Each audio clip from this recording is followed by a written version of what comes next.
हम करें तो आंध्र प्रदेश में लगभग जो 55,000 आंगनबाड़ी केंद्र है उनमें से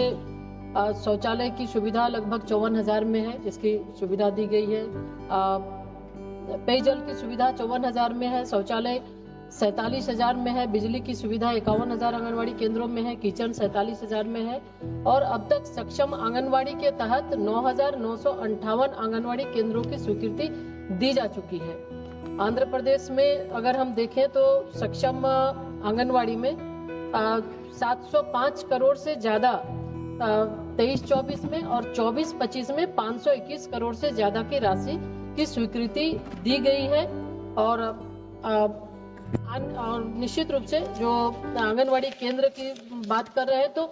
आंगनबाड़ी सहायिका मिनी सहायिका आशा को लेकर बहुत ही महत्वपूर्ण खबर आ रही है, उनके बारे में बात करेंगे पूरी डिटेल, उनके मानदेय की बढ़ोतरी, उनके साथ साथ क्या है सब कुछ चर्चा करेंगे। आप सभी बहनें अंत तक जरूर बने रहिएगा। किसी भी बहन ने अगर अभी तक चैनल को नहीं सब्सक्राइब किया ICDS ज्ञान को, तो सब्सक्राइब कर बेल आइकन को दबा लीजिएगा। चलिए शुरू करते हैं, दिखाते हैं क्या है अपडेट।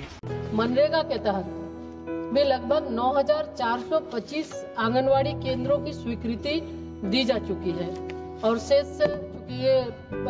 जब भी प्रस्ताव आता है तो उसके आधार पर हम देते हैं। और माननीय प्रधानमंत्री जी का जो लक्ष्य है, जो हमारा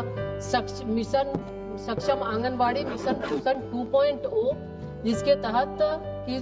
जो आंगनवाड़ी केंद्र है उसको हम विकसित करें, समृद्ध करें और हर तरह से उसको सुविधा उसकी उपलब्ध कराएं। माननीय मंत्री जी अपने जवाब में कह रहे थे, निश्चित तौर पर योजना बहुत अच्छी है, लेकिन मंत्री जी इस योजना के क्रियान्वयन में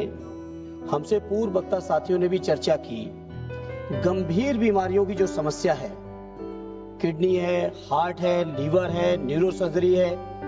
इस तरह की जो गंभीर से गंभीर बीमारियां हैं, कम से कम उनको भी समायोजित करें। दूसरा, जब इस योजना की चर्चा चल रही है माननीय अध्यक्ष जी, तो सबसे ज्यादा योगदान, जैसा कि मंत्री जी अपने जवाब में कह रहे हैं, कि आशा बहुओं की है, आंगनबाड़ी कर्मचारियों की है, उनकी सहायिकाओं की है। लेकिन माननीय मंत्री जी, जब ये आपके कर्मचारी ही आर्थिक तौर पर बीमार हैं, जब ये आपके कर्मचारी ही अपनी समस्याओं से ग्रसित हैं, जब इतना बड़ा बजट दे रहे हैं, तो माननीय मंत्री जी मैं इस बात को भी आपसे कहूंगा कि दूर न जाइए। उत्तर प्रदेश के अंदर आजमगढ़, बदायूं से लेके तमाम मेडिकल कॉलेजों की